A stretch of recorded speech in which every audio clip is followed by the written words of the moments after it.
Well, greetings, colleagues, students, and friends. It's very nice to be together again, as it always is. I'd like to begin by noting that we offer our heartfelt sympathy to Dean Kathy Sarangelo and her family on the recent passing of Kathy's mother, Mary Sarangelo. Please join me in a moment of silence for Kathy, Mary, and their family.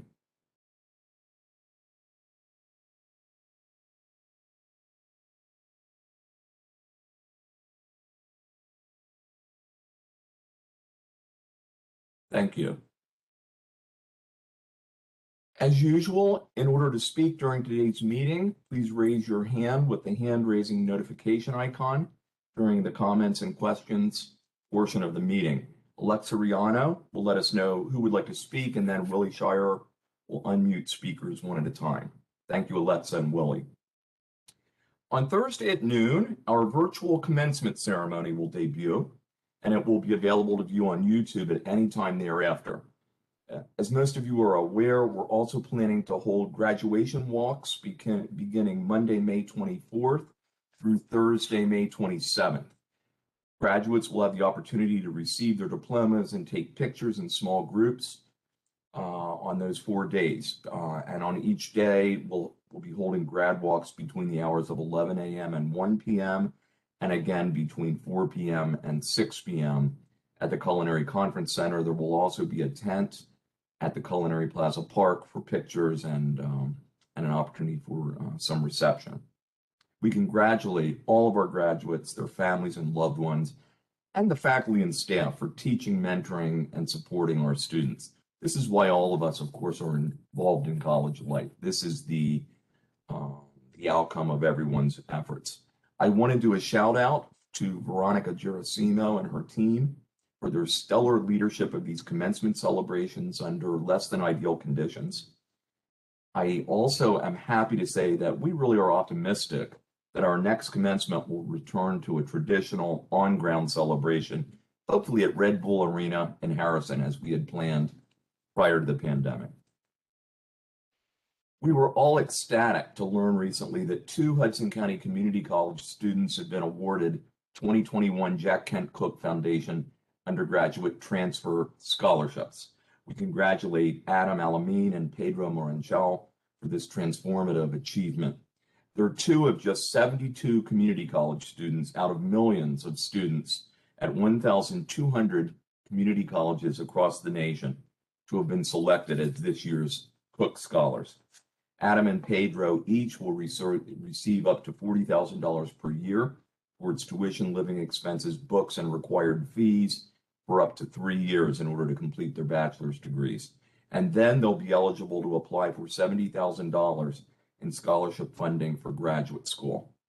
We celebrate these outstanding students, and we thank Professor Ted Lai, HCCC's Phi Theta Kappa chapter advisor, for his exemplary mentorship and support of our students in Hudson County Community College's 5-star PTK chapter and beyond.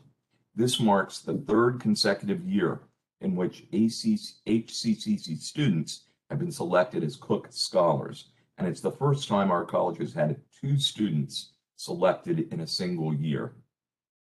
And as though that isn't enough, some of you are aware that over the weekend, at least that's when I learned it, Pedro was accepted to Princeton University. He's one of just 16 community college students from across the nation who have been accepted for transfer to Princeton this fall. So congratulations again, Pedro.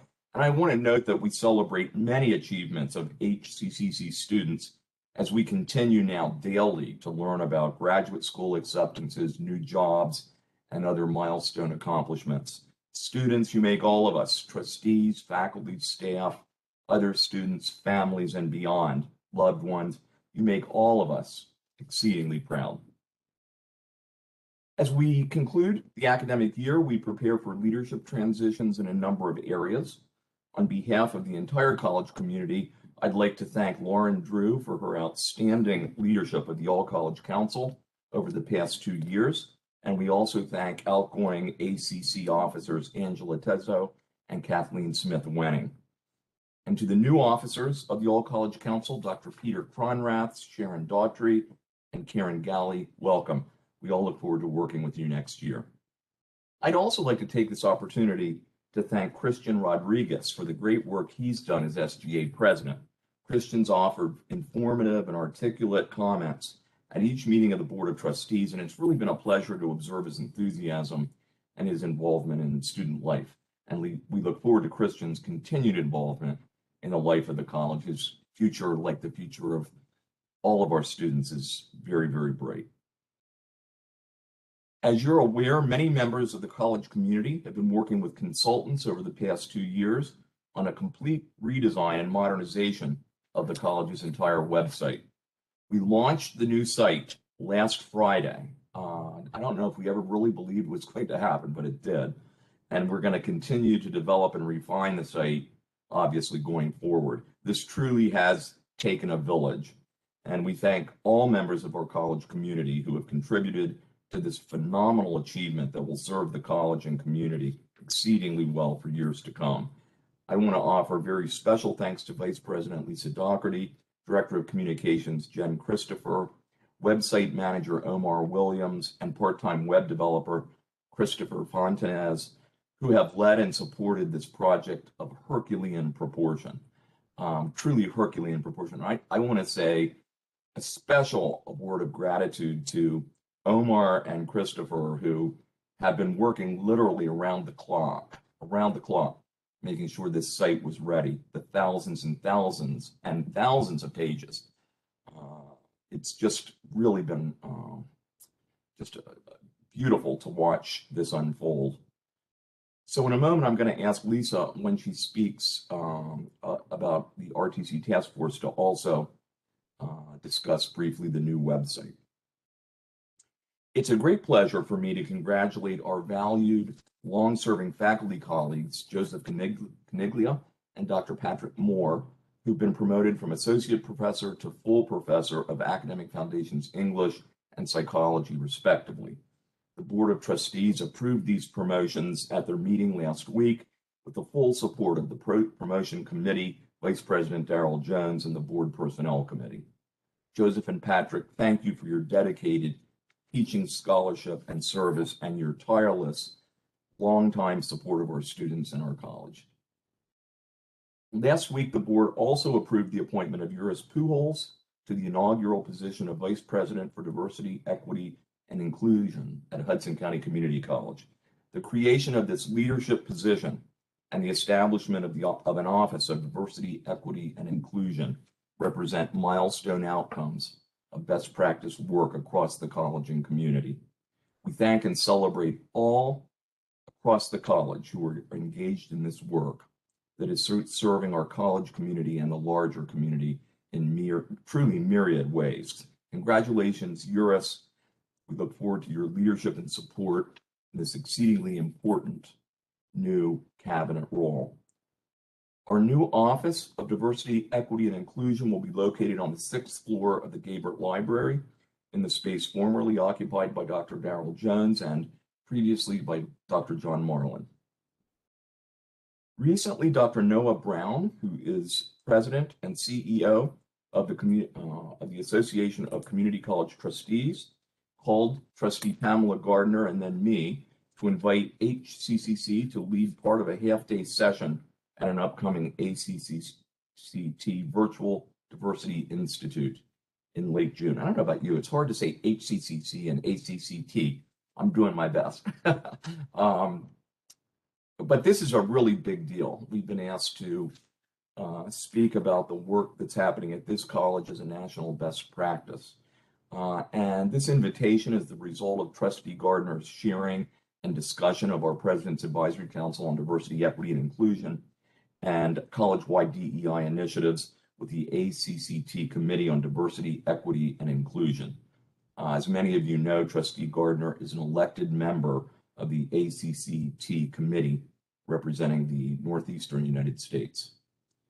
Dr. Brown, in his phone call, congratulated Hudson County Community College for creating a new Office of DEI and appointing a new VP for DEI. The upcoming ACCT Virtual Diversity Institute will be offered in 2 half-day sessions, each facilitated by community college trustees, staff, and students doing best practice work. Dr. Brown expects strong attendance, as this is a high priority topic, as we all know, across the nation. And ours will be the final session of the two-day institute. Our presentation will be offered on Tuesday, June 29th, and will focus on our institutional DEI model, offering hands-on suggestions for what can be implemented by boards, college staff, and students, and community partners ground up. Joining Trustee Gardner and me on our presentation team will be Uris Pujols, Professor Eric Adamson, and student alumni representative to the Board of Trustees, Coral Booth. And on that very happy note, I'd like to invite PAC Day co-chairs, Elisa Williams and Uris Pujols, to offer remarks and an update on the inspirational work of PAC Day. Elisa and Uris. Thank you so much, and good afternoon, everyone. And thank you, Dr. Reaver, for this opportunity to speak to everyone today and to share the exciting work and some updates that is happening through PAC Day and throughout the entire college. So first of all, I would like to congratulate my almost former co-chair, Uris Pujols, who will be transitioning into his new role as the VP of Diversity, Equity, and Inclusion.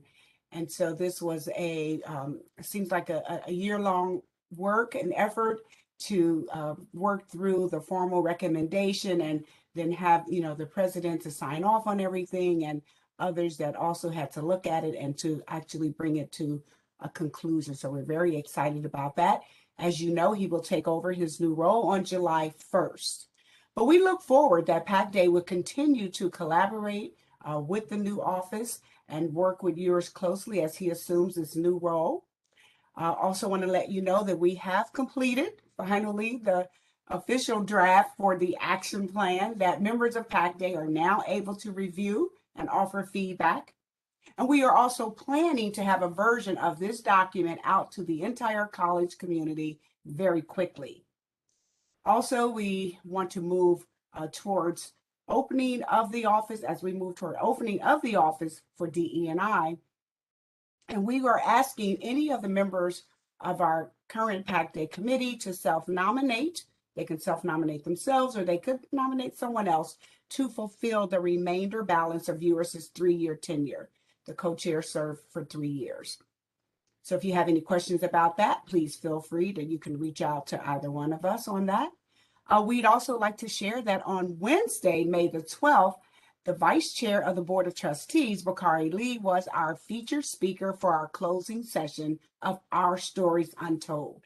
Trustee Lee talked about his experiences as a son, a young man with future aspirations, a young professional having difficulties getting his foot in the door, and how he was only able to get his foot in the door with the support and the assistance of others. He presented between 50 to 60 rejection letters. He actually had the copies of these letters to show to us, to the participants, from the various law firms, including the one that currently ultimately hired him, that they had turned him down. He had noted that alone, and I'm quoting, he said, alone I failed, but that has taught him that he needed to be the person to help others. The session, as all the others, was well attended and engaging from beginning to end. Uris and I also conducted our regular DEI foundational workshop entitled Understanding Diversity and Inclusion at Work on Friday, May 14th. We had 15 people in attendance, and it was engaging and wonderful. We had initially scheduled it for a 1-hour session, but it lasted an hour and a half because everyone at the meeting had something to say and wanted to share. So we look forward to having this workshop each semester and other workshops like it, similar.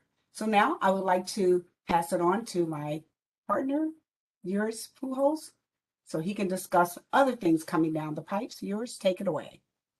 Thank you so much, partner, and thank you so much, Dr. Reaver. I just want to say good afternoon, everyone. I hope that you are all well and that your semester is coming to a successful end. As you know, we have lots of programs and a lot of opportunities for engagement at the college. particularly as we celebrate our graduates. I know that, many of us, specifically, I think of Veronica Gerosimo, with all the graduation events and the programs. But over the summer, we're also happy to be working with our partners, with many members of the college community for something that we're calling Summer Inclusion Tour. This planning will include many stakeholders and collaborations to make sure that we're all on the same page. There's a meeting this afternoon to discuss, this plan further. This approach would allow us to increase coordination, to pace the programs better, and to avoid duplication of efforts. We want to thank Natalia Vasquez-Watkins, Amala Akborn, Veronica Gerosimo, Anna Kopitsky, and so many others. Like many of our initiatives, it's like there's so many people behind it that, we just probably gonna name everyone. One of the summer programs that has been identified thus far comes from the Center for Teaching, Learning, and Innovation. Dr. Paula Robertson is organizing statewide book read based on the book titled Stamped from the Beginning from Ibram Kendi. This book provides an in-depth look at racism in America, and this will be part of continuing the conversation that we started last summer. We're also planning a college-wide moment of silence on Tuesday. That'll be next week, the 25th, which marks the anniversary of the murder of George Floyd. This is important for us because that occurrence was the catalyst for many of the programs and activities framed around our social justice and against racism and hate that took place at the college. There's more to come on this. We're still looking at times and format that complement the graduation celebrations that we're also hosting on that particular day. But there's more to come on this. We have identified members of community to lead sessions for the barbershop over the summer. We want to make sure that this is ongoing and the momentum stays alive. Also, we have our first session of our Stories Untold series towards the end of the summer, as we did last year.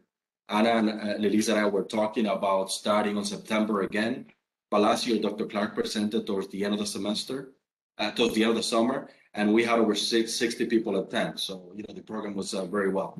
There's so much coming down the pipes, and before anything, we want to congratulate our students. Everything we do at the college is for you, and to achieve this particular end, to celebrate you and your accomplishments. And today, almost the entire month, we celebrate you. And finally, we want to wish everyone a wonderful summer. Thank you, Dr. Reaver, and we want to pass it on to you again. And I apologize, my kids are screaming in the background. That's the sound of joy. Thank you so much, Lelisa and Uris, for your leadership. We've begun planning the selection of a new executive director of the North Hudson campus to succeed Uris when he begins his new appointment as vice president for diversity, equity, and inclusion on July 1st. Consistent with our restructuring plan following the elimination of Dr. Eric Friedman's former position of executive vice president and provost, we will select an internal candidate for the executive director position. We're also considering possible expansions of current responsibilities for several North Hudson campus staff. Vice President Darrell Jones has agreed to chair the Executive Director Screening Committee, and I thank Darrell very much.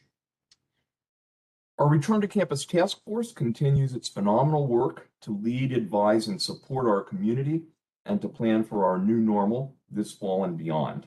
And at this time, I'd like to invite RTC Task Force co-chairs Lisa Doherty and Heather DeVries to offer an update of RTC planning and activities. Events just keep changing daily, and we're monitoring all of those. And then, as I mentioned earlier, I would like to ask Lisa to continue on to discuss the brand new website. So Lisa and Heather, it's yours. Thank you, Dr. Reaver. Hello, everyone. Happy last day of the spring semester and happy 4-day work week for those of us who live for this week. So Heather and I have an update for the Return to Campus Task Force. I will start off, she will pick up, and then I'll come back for the website. So we continue to promote for everyone who is able to get the vaccine, either on our campus or elsewhere. You will see more and more materials regarding the vaccine. As you can see, I have a new backdrop. We have these floating around both electronically and in paper. If you're on campus, they were delivered to your offices. Electronically, we're doing one quick update in Jen's office, and then we'll send them out. And then you can use them however you like. You can hang them in your work area. Some departments, North Hudson has them on a bulletin board on the first floor. I'm using it as my Zoom background and WebEx background, but it's just, you've seen these, the reasons why people do things, and Trisha has one on her background as well. So we're really just doing everything we can to promote the vaccine. The best way that we can get back to normal on our campus is for everyone who is able to get vaccinated.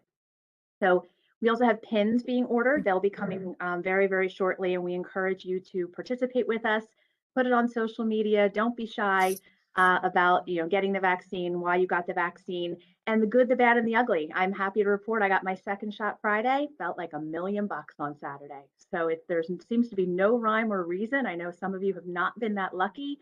But from what I've heard, it's 24 hours and then you're good as new, and so happy to be safe and protected. So get vaccinated.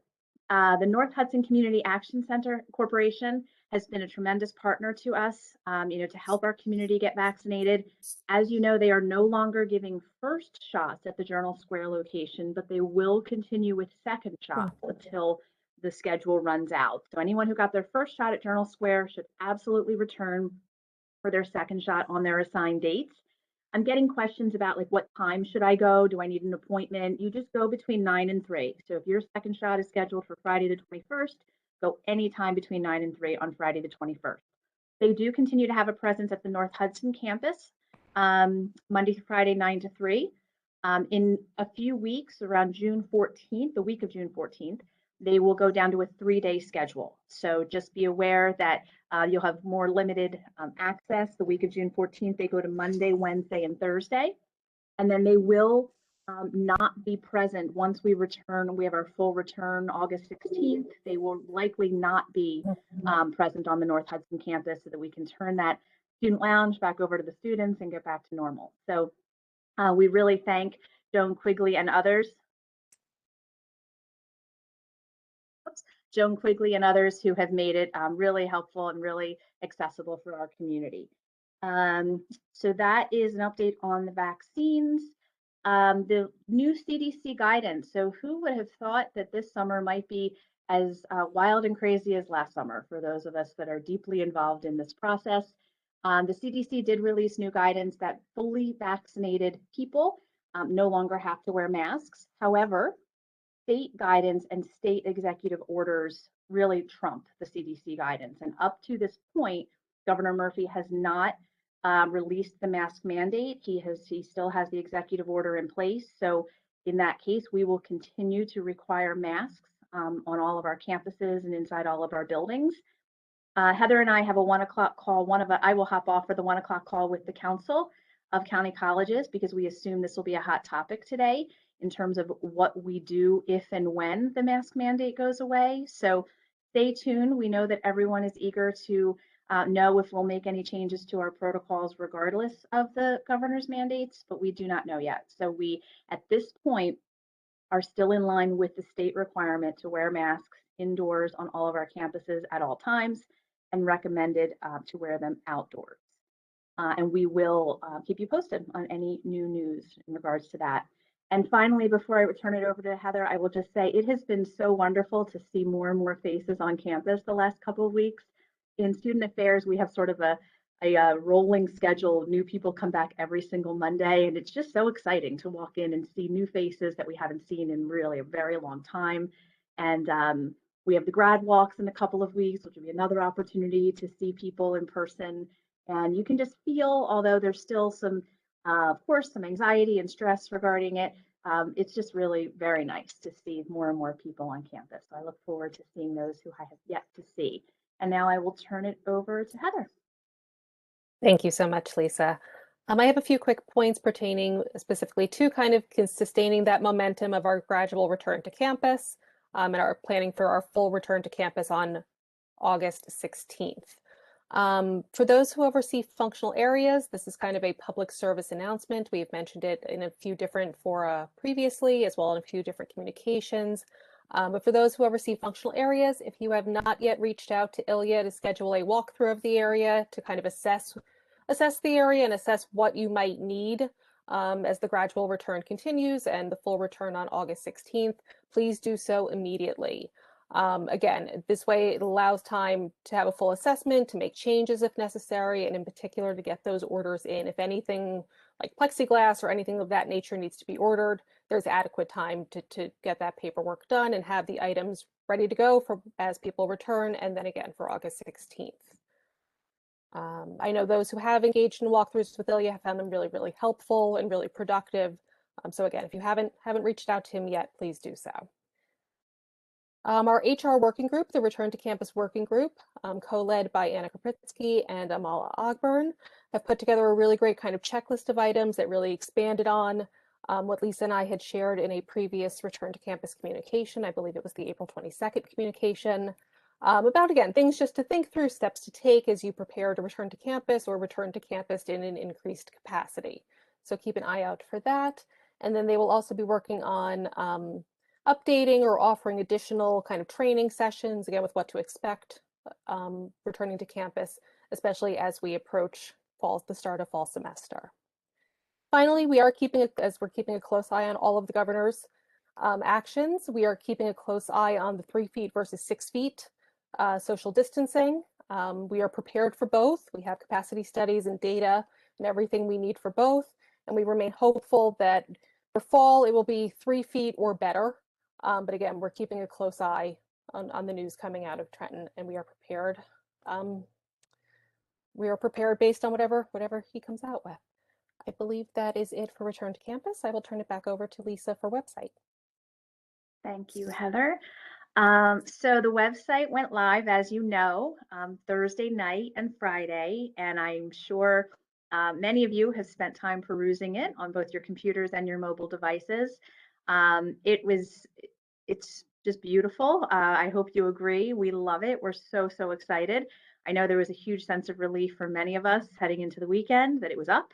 And although a lot of work remains, we're very thankful to everyone who had a part in it. And really, I would be remiss if I didn't thank every single person who submitted content. I mean, there are hundreds of pages, and every page needed either to be newly developed or edited from the prior site. So whether you're a faculty member, staff member, administrative assistant, PEC member, cabinet member, everyone and anyone had a part in contributing content. And I know it was a stretch for a lot of people who had never done anything like this before. We really appreciate it. We know it was time consuming, and we hope that you're happy with your pages. Many of you have now reached out because you're seeing your pages live, and perhaps things are coming up that you're like, oh, I don't really need that anymore, or this contact information has changed. I encourage you to email website@hccc.edu with your observations, questions. I don't know where to find this. Something is spelled wrong. Can we move this on my page? Most things we're able to address right away because they're really simple. Phone number is wrong, or a placement of something is wrong on the page. Other things take a little bit more discussion. So we can't really change the structure of the site without a very large discussion with a group of people. And then the homepage, we've had a couple observations of things that were on the prior homepage that are not on this homepage, and we thank you. So the My Hudson portal is in the footer. If you've scrolled all the way down, you can find a link to the portal in the footer. Many of us go directly to the portal and had no idea how many people actually go to the portal through the website. So that is something we learned. We are moving that up into the secondary navigation for now, but as the portal becomes less and less useful, because we will be stripping it of any information that's on the public website, we really want people to get used to going directly to the portal if you need the portal. The website is really our public facing site, but we will move that up, and thank you for the many of you who pointed that out. A link to the live schedule on the prior website. Again, some of us don't access it that way. And so we will be linking, there's a place in the site that says, how do I, or how can I? And it'll say register for classes. We're going to put a link to the live schedule on that register for classes page. So that is there. We also redid the homepage today with a couple of new added things, like news is up higher on the homepage. Thank you, Chris. Our new landing page for finish your degree. So for students who have some credits, no degree, we link to that. And then things, we're all used to that revolving banner. And a lot of times, that if you go to the website and you need to know what's happening now, you have the revolving banner. We will not have the banner anymore. So we will be sort of switching in and out some really timely information. Like right now, graduation and commencement is probably the most imminent, exciting thing happening. So we're using that button on the homepage for that right now. So please keep sending us your feedback, sending us your questions. And thank you to so many of you who just took the time to send a note that you just love it. I didn't have to change anything or forward anything or do anything. It was just thank you for sharing that you love it. So it still is a work in progress. We will be putting together a governance group, so that every page is owned by one or more people. And we will be then meeting on a regular basis to keep the site looking really, really amazing. And then we're also in discussions with a vendor who will help us to automate some of our quality assurance, accessibility, compliance, SEO optimization, all of those things that we really need to be able to make good decisions about the website going forward. So the portal, Omar and Christopher are in the process of updating any links that are on the portal that link to the public website. But again, you should not go to the portal unless you need your password to sign on, and we will be making that transition. They are in the process of redirecting some links. So things like hccc.edu/apply, that doesn't exist anymore. Any old URL no longer exists. So we have to either redirect to the new one, or you need to just go to the new site. If you have bookmarks or favorites saved, they will not work anymore because they are directing to the old site. So go into the new site, find your favorite pages, bookmark them, save them, and so forth. If you haven't accessed it on your mobile device, it is beautiful. It's so wonderful. And then we're also in the process of updating the Hudson app, which is updated pretty much. There's one tab about contact information that we need to work on. So again, we welcome your feedback, questions, and comments. And thank you again to everyone who contributed. And of course, Omar and Christopher for bringing it to life. And I know that Omar relaxed a lot more this weekend than usual, and I certainly did too. So we're very, very happy that it's up and excited to keep it looking great. Thanks so much, Lisa and Heather. You continue to offer such strong and dedicated leadership for which we all are most grateful. And I want to thank all who continue to work so hard on the Return to Campus Task Force and beyond to support our students and one another. And Lisa, thank you for your leadership and support of our new website in collaboration with a village of HCCC family members. Now, Lisa says it's hundreds of pages. I say it's thousands. I always round up. I think it actually is thousands, but I mean, you talk about a big project. This is a big project and a great outcome. So thank you. Again, with regard to the pandemic, we're truly seeing the light at the end of the tunnel. In spite of, questions of communication and CDC guidance versus state guidance and others, we're seeing positive momentum. I hope you all feel that way. I certainly do. And if I could just add mine at the risk of you're throwing something at me, if you haven't been vaccinated, please do in order to protect yourselves and other members of our college community. I was watching a lot of commentary about this, national commentary over the weekend, where we're rapidly heading is the data are suggesting that the efficacy of the vaccines is phenomenal. It is protecting people and it is working against the variants. And that's all great news. I think, we are going to be in a place where vaccinated people aren't going to get sick. Thank God. It's going to be those that aren't that are not going to be protected. So we really want to encourage everyone to take very seriously the importance of getting vaccinated, if at all possible. I do want to take this opportunity to thank Dean Kathy Sarangelo, Sirhan Abdullah, Kathleen Smith-Wenning, Warren Rigby, and others on the RTC Health and Safety Committee and beyond, who have offered programs and information about the safety and impact of vaccinations. I've heard so many people say how helpful that has been. I also want to thank the Professional Association for sponsoring a powerful recent talk by Dr. Dean Bloomberg, a medical doctor, an absolute expert. I didn't totally understand what he was saying, but I knew it made sense. His talk is posted on YouTube, and if you haven't seen it, I really recommend that you watch it. It is very much worth watching. And I think it was just added to our YouTube site today. So Jen Christopher, thank you for that. Next, it's my great pleasure to invite Dream Team co-chairs, Heather DeVries and Dr. Sheila Dinan, to offer an update on the continuing comprehensive work of the ATD Dream Team. Sheila and Heather. Thank you, Chris. I believe Sheila is going to start us off with some updates. Sheila, are you there?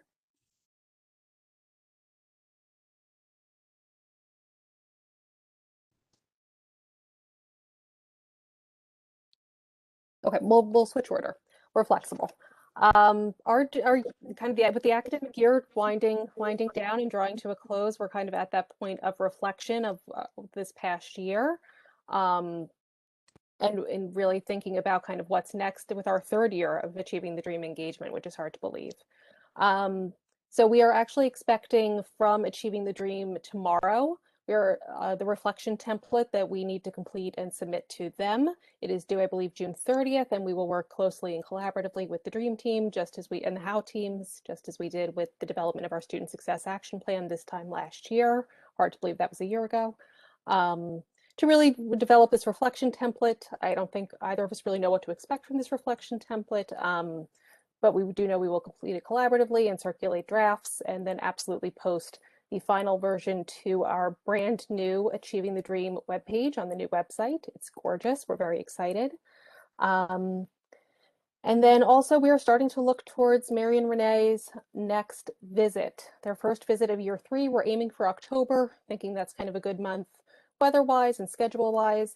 We're hoping they'll be able to visit us on ground, in person, face-to-face. But we've set aside some dates for a visit in that modality, but we have also set aside some dates for a virtual visit. Again, the green light for an on-ground visit needs to come from a few different places. So again, we want to be prepared. I see we have Sheila with us. Sheila, I'll turn it over to you now. Thank you, Heather, and I apologize for the technical glitches. I have a new computer and not quite working on WebEx, so I'm on my phone right now. Okay, the HOW team recommendations are coming in, and we will gather them.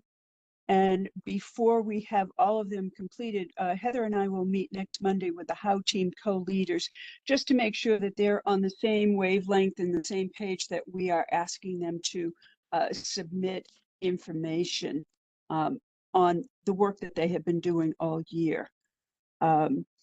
The student HOW team, the Priority 2, Strategy 1, the students are finalizing their audiovisual presentation. We have seen clips of it. There have been a couple of updates that we have been looking at, but I do know that final exams and final projects have gotten into the way. So we gave them last week off so that they can complete their schoolwork, and then we will pick it up again tomorrow. We would also like to give a shout out to Pedro Morenschau, not because he was the first of the HCC students that we have submitted to the Achieving the Dream to become a Dream Scholar. So he is just adding to his resume. Heather and I will review and start to synthesize all of the recommendations from all of the HOW teams as soon, probably in the middle of June, if not earlier. And once we have this all synthesized, we will present it to the president and the cabinet for approval as to where we're going for the next year of Achieving the Dream. Thank you.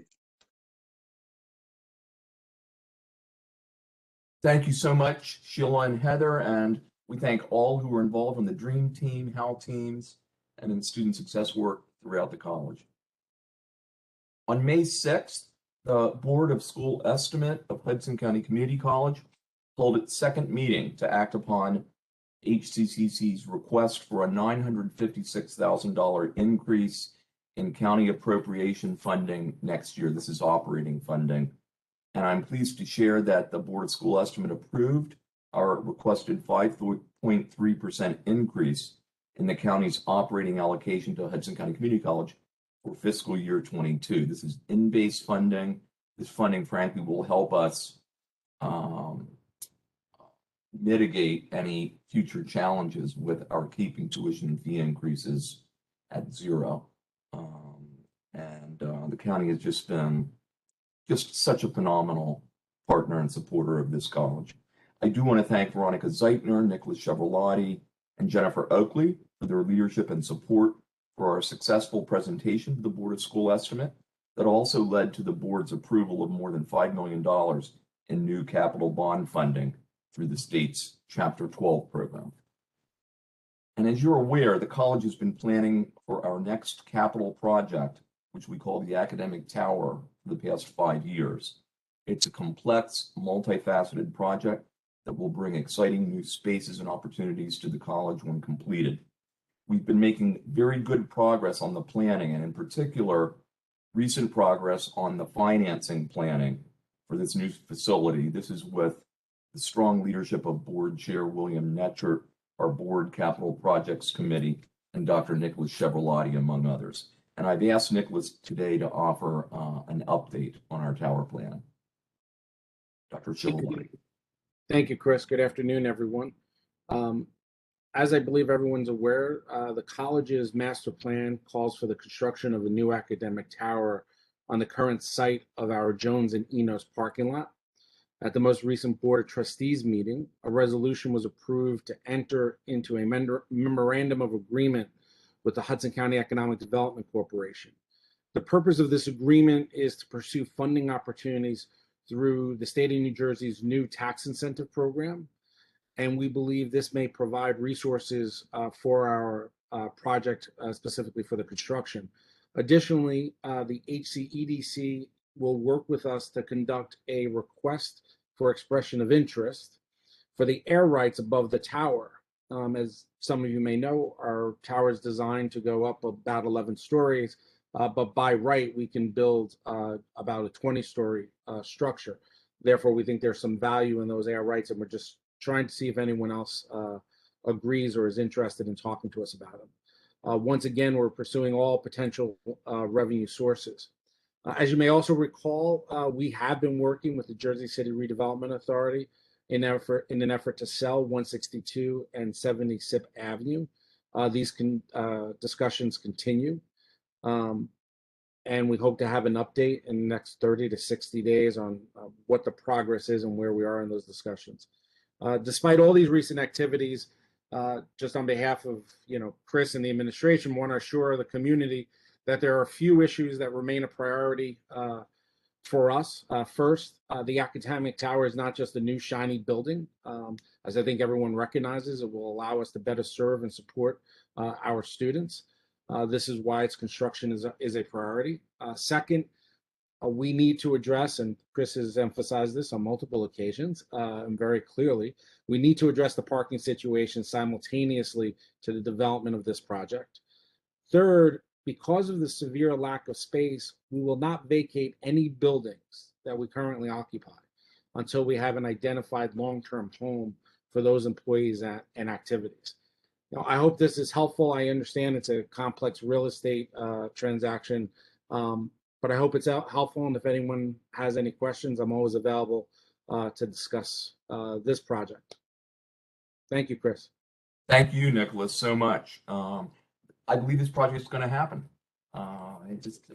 It's phenomenal to watch all the pieces. And Nicholas has been a godsend because he has the experience with all of this, along with our board officers and others.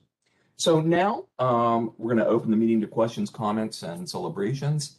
And I'm sorry again about the length of those reports, but hopefully you have found them helpful. Please now feel free to ask questions, offer comments, suggestions, concerns, Please raise your hand and Alexa will call on you when it's your turn to speak, and Willie will unmute you. And again, thanks Alexa and Willie.